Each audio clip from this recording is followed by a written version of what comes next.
हाँ जी बेटा, ये अपना ਜਿਹੜਾ ਹੈਗਾ 24 फरवरी ਦਾ ਲੈਕਚਰ ਹੈਗਾ ਜਿਸ ਦੇ ਵਿੱਚ ਆਪਣਾ chapter number 3 recurrence relation and generating function ਆਪਾਂ ਸਟਾਰਟ ਕਰ ਰਹੇ ਹਾਂਗੇ। ਰੈਕਰੈਂਸ ਰਿਲੇਸ਼ਨ ਦੇ ਵਿੱਚ ਆਪਣੇ ਕੋਲੇ ਆ ਜਾਂਦੀ ਹੈ ਸਭ ਤੋਂ ਪਹਿਲਾਂ ਡੈਫੀਨੇਸ਼ਨ ਆ ਜਾਂਦੀ ਹੈ ਕਿ ਹੁੰਦਾ ਕੀ ਹੈਗਾ ਅ ਟੈਕਨੀਕ ਆਫ ਡਿਫਾਈਨਿੰਗ ਏ ਫੰਕਸ਼ਨ, ਠੀਕ ਹੈ, a set or an algorithm in terms of itself is recursive। ਉਹਨੂੰ ਆਪਾਂ ਕੀ ਕਹਿ ਦਿੰਦੇ ਹਾਂ, ਰਿਕਰਜ਼ਨ ਕਹਿ ਦਿੰਦੇ। ਠੀਕ ਹੈ, ਕੀ ਕਹਿਣਾ ਕਿ ਚਾਹੁੰਦੇ ਡੈਫੀਨੇਸ਼ਨ ਦੇ ਵਿੱਚ ਉਹ ਟੈਕਨੀਕ ਜਿਹਦੇ ਵਿੱਚ ਆਪਾਂ ਡਿਫਾਈਨ ਕਰਦੇ ਹਾਂ ਕਿਸੇ ਫੰਕਸ਼ਨ ਨੂੰ ਜਾਂ ਸੈੱਟ ਨੂੰ ਜਾਂ ਕਿਸੇ ਐਲਗੋਰਿਦਮ ਨੂੰ ਇਨ ਟਰਮਸ ਆਫ ਇਟਸੈਲਫ, ਠੀਕ ਹੈ, ਆਪਣੇ ਆਪ ਦੇ ਵਿੱਚ, ਠੀਕ ਹੈ, ਯਾਨੀ ਕਿ ਆਪਣੇ ਆਪ ਦੇ ਵਿੱਚ ਹੀ ਜਿਸ ਤਰ੍ਹਾਂ ਉਹ ਆਪਣੇ ਆਪ ਦੀ ਜਿਸ ਤਰ੍ਹਾਂ ਦਾ ਉਹ ਫੰਕਸ਼ਨ ਖੁਦ ਹੀ ਹੁੰਦਾ ਹੈਗਾ ਇਨ ਟਰਮਸ ਆਫ ਇਟਸੈਲਫ, ਠੀਕ ਹੈ, ਉਹਨੂੰ ਆਪਾਂ ਜਦੋਂ ਆਪਣੇ ਆਪ ਦੇ ਵਿੱਚ ਹੀ ਡਿਫਾਈਨ ਕਰਦੇ ਹੈਗੇ ਉਸ ਟੈਕਨੀਕ ਨੂੰ ਆਪਾਂ ਕੀ ਕਹਿ ਦਿੰਦੇ ਹੈਗੇ, ਰਿਕਰਜ਼ਨ ਕਹਿ ਦਿੰਦੇ ਹੈਗੇ। ਇਸ ਦੇ ਵਿੱਚ ਆ ਜਾਂਦੇ ਹੈ ਦਾ ਮੈਨੀ ਫੇਸਿਸ ਆਫ ਰਿਕਰਜ਼ਨ ਹੈ, ਜਿਵੇਂ ਕਿ ਆਪਣੇ ਕੋਲ ਬਾਈਨੋਮੀਅਲ ਫੈਕਟੋਰੀਅਲ ਫੰਕਸ਼ਨ ਆ ਜਾਂਦਾ ਹੈਗਾ। ਫੈਕਟੋਰੀਅਲ ਨੂੰ ਆਪਾਂ ਬੇਟਾ ਆਪਣੇ ਆਪ ਦੇ ਵਿੱਚ ਲਿਖ ਸਕਦੇ ਹਾਂ ਨਾ, ਜਿਵੇਂ ਕਿ ਆਪਾਂ ਨੂੰ ਪਤਾ ਹੈਗਾ ਵੈਸੇ ਤਾਂ ਫੈਕਟੋਰੀਅਲ ਫੰਕਸ਼ਨ ਜਿਵੇਂ ਆਪਾਂ ਜਦੋਂ ਲਿਖਦੇ ਹਾਂ ਫੈਕਟੋਰੀਅਲ ਐਨ ਨੂੰ ਆਪਾਂ ਇਸ ਤਰ੍ਹਾਂ ਲਿਖਦੇ, ਦੈਟ ਇਜ਼ ਆਪਾਂ ਨੂੰ ਪਤਾ ਪ੍ਰੋਡਕਟ ਆਫ ਐਨ ਟਰਮਸ ਹੁੰਦੀ ਹੈਗੀ ਫੈਕਟੋਰੀਅਲ ਐਨ ਦੀ ਵੈਲਿਊ, ਹੈ ਨਾ, ਅਤੇ ਫੈਕਟੋਰੀਅਲ 0 ਦੀ ਵੈਲਿਊ 1 ਹੁੰਦੀ ਹੈ। ਪਰ ਜਦੋਂ ਇਹਨੂੰ ਆਪਾਂ ਇਸ ਤਰ੍ਹਾਂ ਲਿਖਣਾ ਹੁੰਦਾ ਹੈ ਤਾਂ ਜਦੋਂ ਆਪਾਂ ਇਹਨੂੰ ਲਿਖਦੇ ਹਾਂ factorial n is equal to n into factorial n minus 1, ਤਾਂ ਇਹ ਕੀ ਹੈਗੀ ਐਨਥ ਟਰਮ ਨੂੰ ਆਪਾਂ ਐਕਸਪ੍ਰੈਸ ਕਰ ਸਕਦੇ ਹਾਂ as a function of previous term, means ਆਪਣੇ ਆਪ ਦੇ ਵਿੱਚ ਇਹਨੂੰ ਆਪਾਂ ਲਿਖ ਸਕਦੇ ਹਾਂ ਕਿ ਪ੍ਰੀਵੀਅਸ ਟਰਮ ਦੇ ਵਿੱਚ ਜਦੋਂ ਆਪਾਂ ਲਿਖਿਆ ਮੀਨਸ ਫੈਕਟੋਰੀਅਲ ਨੂੰ ਫੈਕਟੋਰੀਅਲ ਦੇ ਵਿੱਚ ਜਦੋਂ ਆਪਾਂ ਲਿਖ ਰਹੇ ਹੈਗੇ ਮੀਨਸ ਆਪਣੇ ਆਪ ਦੇ ਵਿੱਚ in terms of itself factorial ਨੂੰ ਫੈਕਟੋਰੀਅਲ ਫਾਰਮ ਦੇ ਵਿੱਚ ਹੀ ਲਿਖਣਾ ਹੈਗਾ, ਤਾਂ ਮੀਨਸ ਆਪਾਂ ਉਹਨੂੰ ਕੋਈ ਆਪਣੀ ਪ੍ਰੀਵੀਅਸ ਟਰਮਸ ਦੇ ਵਿੱਚ ਆਪਾਂ ਐਕਸਪ੍ਰੈਸ ਕਰ ਰਹੇ ਹੈਗੇ ਤਾਂ ਦੈਟ ਇਜ਼ ਕੋਲ ਦਾ ਰਿਕਰਜ਼ਨ, ਉਹਨੂੰ ਆਪਾਂ ਕੀ ਕਹਿ ਦਿੰਦੇ ਹੈਗੇ, ਰਿਕਰਜ਼ਨ ਫਾਰਮ ਕਹਿ ਦਿੰਦੇ ਹੈਗੇ। ਕਲੀਅਰ। ਤਾਂ ਇਹਦੇ ਵਿੱਚ ਜਿਵੇਂ ਆਪਾਂ ਫੈਕਟੋਰੀਅਲ ਫੰਕਸ਼ਨ ਆ ਜਾਂਦਾ, ਇਹ ਆਪਣੀ ਬੇਸਿਕ ਟਰਮ ਆ ਜਾਂਦੀ ਹੈਗੀ, factorial 0 is equal to 1 is ਕੋਲ ਦਾ ਬੇਸਿਸ ਆ ਜਾਂਦਾ ਇਹ ਆਪਣੇ ਕੋਲੇ, ਅਤੇ factorial n is equal to n into factorial n minus 1 ਜਦੋਂ ਆਪਾਂ ਲਿਖਦੇ ਹਾਂ ਇਹਦੀ ਰਿਕਰਜ਼ਨ ਫਾਰਮ ਆ ਜਾਂਦੀ ਹੈਗੀ ਜਿਸ 'ਚ ਇਹਨੂੰ ਆਪਾਂ ਪ੍ਰੀਵੀਅਸ ਫਾਰਮ ਦੇ ਵਿੱਚ ਲਿਖਦੇ ਹੈਗੇ, ਠੀਕ ਹੈ।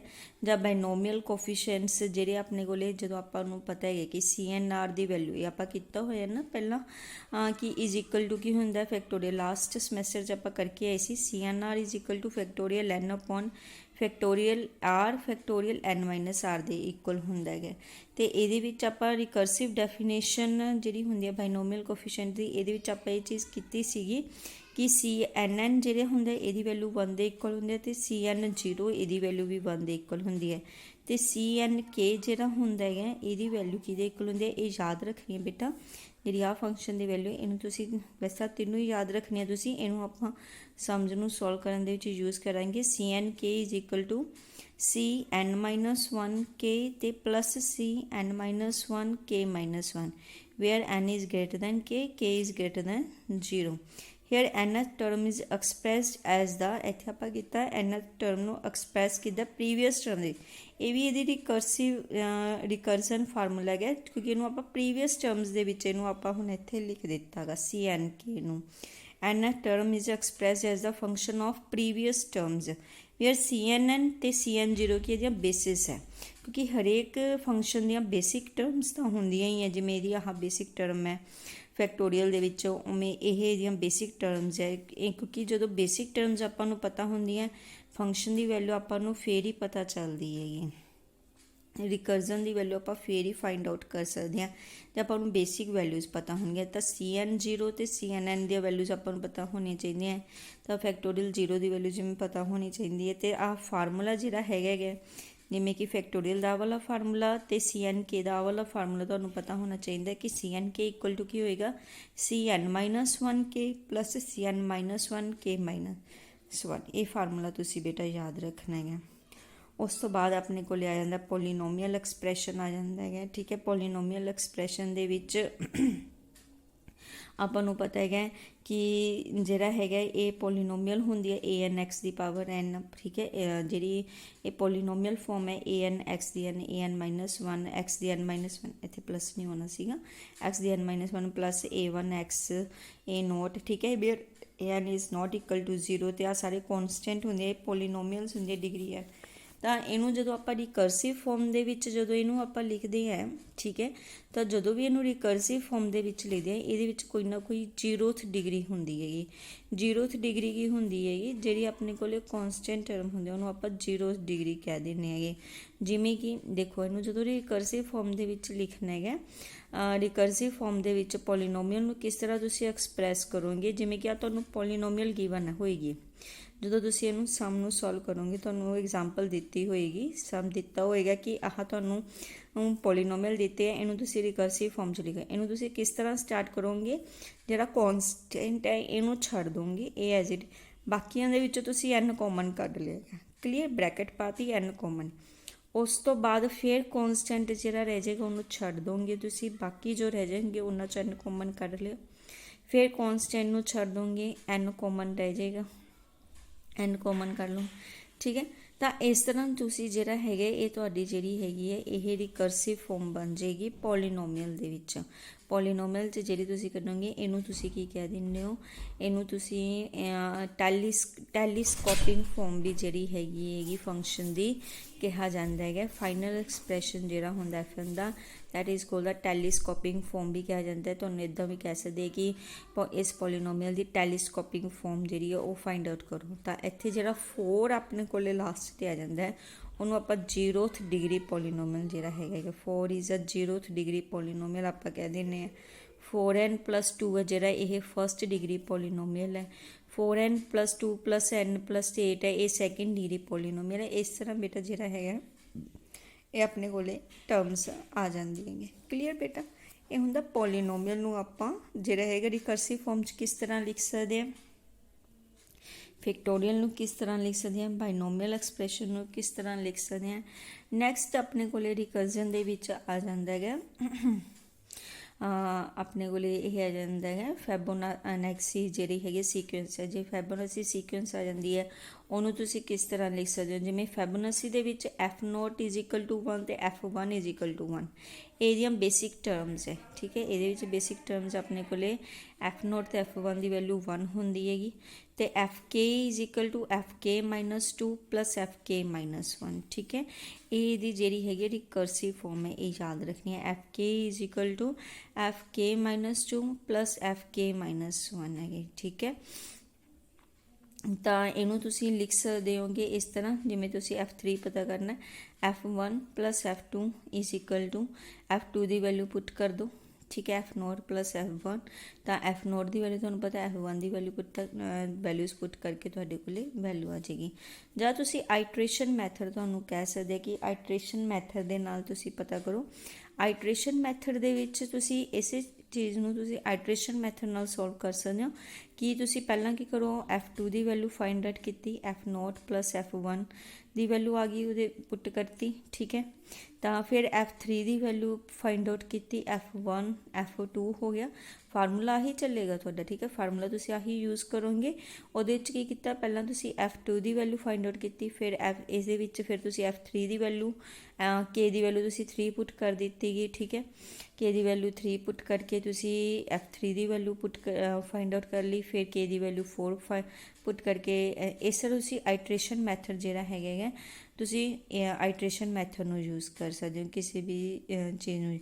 ਤਾਂ ਮੀਨਸ ਦੋਨਾਂ 'ਚੋਂ ਕੋਈ ਵੀ ਤੁਸੀਂ ਜਿਹੜਾ ਹੈਗਾ ਫਾਰਮੂਲਾ ਯੂਜ਼ ਕਰਕੇ ਤੁਸੀਂ ਸਮ ਨੂੰ ਸੋਲਵ ਕਰ ਸਕਦੇ ਹੋ। ਇਸ ਤੋਂ ਬਾਅਦ ਆਪਣੇ ਕੋਲ ਐਗਜ਼ਾਮਪਲਸ ਸਟਾਰਟ ਹੋਇਆ। ਨੈਕਸਟ ਇਹ ਮੈਥਮੈਟੀਕਲ ਇੰਡਕਸ਼ਨ ਮੈਥਡ ਹੈ, ਇਹ ਤੁਹਾਨੂੰ ਆਉਂਦਾ ਹੀ ਹੈਗਾ, ਆਪਾਂ ਪਹਿਲਾਂ ਕੀਤਾ ਹੀ ਹੋਇਆ ਹੈਗਾ, ਇਹ ਜ਼ਿਆਦਾ ਇਹ ਜ਼ਰੂਰੀ ਨਹੀਂ ਕਰਨਾ ਨਹੀਂ। ਐਗਜ਼ਾਮਪਲ ਨੰਬਰ 1 ਆਪਾਂ ਕਰਦੇ ਹਾਂ। ਜਿਵੇਂ ਦੇਖੋ ਐਗਜ਼ਾਮਪਲ ਨੰਬਰ 1 'ਚ ਆਪਾਂ ਨੂੰ ਪੋਲੀਨੋਮੀਅਲ ਦਿੱਤੀ ਹੋਈ ਹੈ ਅਤੇ ਇਹਨਾਂ ਨੇ ਟੈਲੀਸਕੋਪਿੰਗ ਫਾਰਮ ਉਹੀ ਆਪਾਂ ਨੂੰ ਕਹਿ ਦਿੱਤਾ ਕਿ ਟੈਲੀਸਕੋਪਿੰਗ ਫਾਰਮ ਦੇ ਵਿੱਚ ਇਹਨੂੰ ਚੇਂਜ ਕਰਨਾ। ਮੈਥਡ ਉਸੇ ਤਰੀਕੇ ਨਾਲ ਆਪਾਂ ਨਹੀਂ ਕਰਨਾ ਜਿਵੇਂ ਮੈਂ ਤੁਹਾਨੂੰ ਹੁਣੇ ਦੱਸਿਆ ਸੀਗਾ।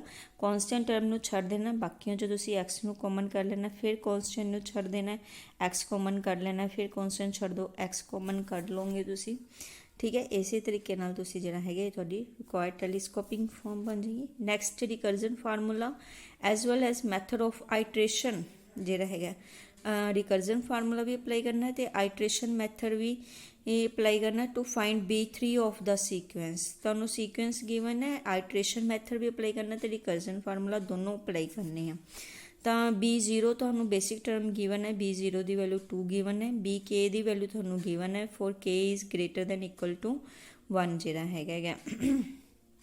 तो पहला रिकर्जन फार्मूला जिहड़ा हैगा तुहाडा ये पहले वाला जिहड़ा होएगा फैबोनाची दा, ठीक है। रिकर्जन फार्मूला आपां अप्लाई कर देवांगे, इहदे विच ही वैल्यू तुसीं पुट कर दो। B3 की वैल्यू फाइंड आउट करनी है, इहदे रिकर्जन फार्मूले वास्ते तुसीं सीधा ही इहदे विच 3 पुट कर दो। 3 पुट किया तो 3 - 1 2 हो गया, +3 उस तरह ही रहेगा। फिर तुसीं B2 है तो इहदे विच 2 वैल्यू पुट कर दो, K की वैल्यू 2 पुट की तो B1 + 3 आ गया। हुण तुहानूं B1 की भी नहीं पता हैगा तो 1 पुट कर दो, इहदे विच 1 - 1 0 हो जाए। हुण तुहानूं B0 की वैल्यू पता है तो B0 की वैल्यू 2 पुट कर दो, ठीक है। 2 + 3 5 हो जाएगा, 5 + 3 8 8 + 3 11। तो इस तरह तुहाडे कोले B3 की वैल्यू है। आइट्रेशन मैथड जिहड़ा हैगा वो तुसीं नीचे तो शुरू कर दिओ कि पहला तुहानूं जिवें B0 की वैल्यू पता तो तुसीं पहला की करोगे, B1 की वैल्यू फाइंड आउट करोगे। B1 पुट किया, 1 - 1 0 पुट करके B0 की वैल्यू पुट करके तुसीं B1 की वैल्यू कड्ढी, फिर 2 की वैल्यू कड्ढी, फिर 3 की वैल्यू कड्ढ के B3 की वैल्यू तुसीं आइट्रेशन मैथड दी। उस तो बाद तुसीं C52 की वैल्यू पता करनी है by recursive definition of binomial coefficient. हुण ये जो तुसीं बायनोमियल का फार्मूला मैं तुहानूं दस्सिआ सीगा पिछे, CNK is equal to CN - 1K + CN - 1K - 1 होंगे, फार्मूला यूज़ करना है। ये बेसिक टर्म्स तुहानूं दस्सिआ सी CNN ते CN0 की वैल्यू 1 1 होंदी हैगी, ठीक है। ये तुसीं C52 की वैल्यू फाइंड आउट करनी है तो तुसीं N की वैल्यू 5 ते K की वैल्यू 2 लैनी हैगी, क्लीयर। तो N की वैल्यू 5 पुट कर दो तो K की वैल्यू 2 पुट कर दी तो तुहाडे कोल वैल्यू बन जाएगी। ये इस फार्मूले तुसीं वैल्यूज़ पुट करनी है C42 ते C41। हुण तुहानूं इन्हां दोनों की वैल्यू चाहिए, C42 की भी C41 की। पहला 42 वास्ते सॉल्व कर लो, N की वैल्यू 4 ते K की वैल्यू 2 पुट कर दी गई तो 42 इत्थों 32 की भी चाहिए, 31 की भी चाहिए तुहानूं तो N की वैल्यू 3 पुट कर दो तो 2 भी पुट कर दो तो 3 2 पुट करके 2 2 तो 2 1 आ गया, फिर 2 2 पुट कर दो ਜਾਂ तुसीं 2 1 पहला पुट कर दो, ठीक है। 2 1 पुट किया तो 1 1 तो 1 0 आ गया। हुण 1 1 तो 1 0 की वैल्यू तुहानूं जिहड़ा हैगा वो पता है C11 तो C10 की वैल्यू, इहदी जिहड़ी वैल्यू है वो की हुंदी है 1 1 हुंदी है, ठीक है। ये वैल्यू इत्थे आपां ने पुट कर दी, वैल्यू क्या आ गई 2 आ गई। C11 तो C10 की वैल्यू 1 तो 1 ही हुंदी, 2 आ गई। ये वैल्यू C21 की जिहड़ी आह वैल्यू हैगी ਇਹਦੇ ਵਿੱਚ ਆਪਾਂ ਨੇ ਪੁੱਟ ਕੀਤੀ ਤਾਂ ਆਪਣੇ ਕੋਲੇ वैल्यू की आ गई 1 + 2, ठीक है। C22 की जी वैल्यू है क्योंकि जो कोफिशिएंट सेम होंगे CNN का मतलब कि जो कोफिशिएंट सेम है तो C22 की वैल्यू भी अपने को 1 आ जाएगी तो यदी वैल्यू अपने को 1 + 2 होगी 3 आ गई, ठीक है। तो C32 की वैल्यू हुण तुहानूं पता चल गई। ये हूँ C32 की वैल्यू पता लगी, C31 की वैल्यू पता करनी है वो पुट कर दो तुसीं वापस जो पुट करोगे तो C21 तो 2 0 आ गया तो 2 1 की वैल्यू तुसीं कढ़ चुके होंगे तो 2 0 की वैल्यू जी हैगी वो तुसीं इत्थों कढ़ सकते हो 1 होंदी हैगी वो पुट कर दी गई तो सारियां वैल्यूज़ पुट करके 4 2 की वैल्यू तुसीं कढ़ लत्ती गई 6 आ गई तुहाडे कोले तो लास्ट जिहड़ियां हैगियां 4 2 की वैल्यू तुसीं इहदे विच पुट कर दो तो 4 1 की वैल्यू तुसीं कैलकुलेट करनी पेगी। वैल्यूज़ 4 1 की कैलकुलेट करके तुहाडे कोले जिहड़ी हैगी है वैल्यू 5 2 की इस तरह वैल्यूज़ जिहड़ियां हैगियां आ जाणियां। उस तो बाद 4th एग्जाम्पल जिहड़ी हैगी है इहदे विच A ते B जिहड़े हैगे पॉजिटिव इंटीजर्स है तो फंक्शन क्यू तुहानूं गिवन है तुसीं क्यू 23 ते क्यू 14 की वैल्यू फाइंड आउट करनी है। हुण क्यू AB की वैल्यू तुहानूं गिवन है कि जदों A <= B है तो इहदी वैल्यू की होएगी फंक्शन की वैल्यू 0 होएगी।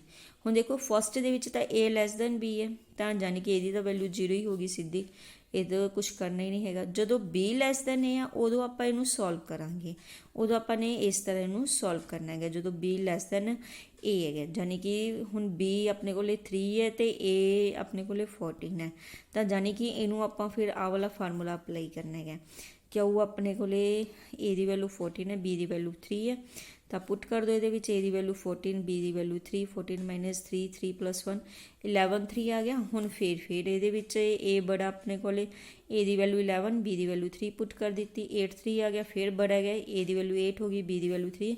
ये आइट्रेशन मैथड आप बार बार यूज़ करी जावांगे जिन्ने तक ए अपने को बड़ा है तो बी अपने को छोटा है। क्लीयर, 8 ते 3 आ गया गा, फिर 5 ते 3 आ गया, फिर भी हजे भी बड़ा गया। हुण अपने को छोटा आ गया, ए छोटा हो गया, बी बड़ा हो गया। हुण ये वैल्यू की हो जाएगी 0 हो जाएगी। तो इत्थे 5 3 की वैल्यू अपने को किन्नी जिहड़ी हैगी 2 3 की वैल्यू जी 0 पुट कर देवांगे तो 5 3 की वैल्यू 1 आ जाएगी। इनू वापस हुण वैल्यूज़ जी है पुट करते चले जाओ तो तुहाडे कोले जी वैल्यू 14 3 की वैल्यू 4 आ जाएगी। इस तरह थर्ड ए एक्सरसाइज जी है वो तुसीं सॉल्व करनी है। नैक्सट आप अगले लैक्चर च करते हैं। थैंक यू बेटा।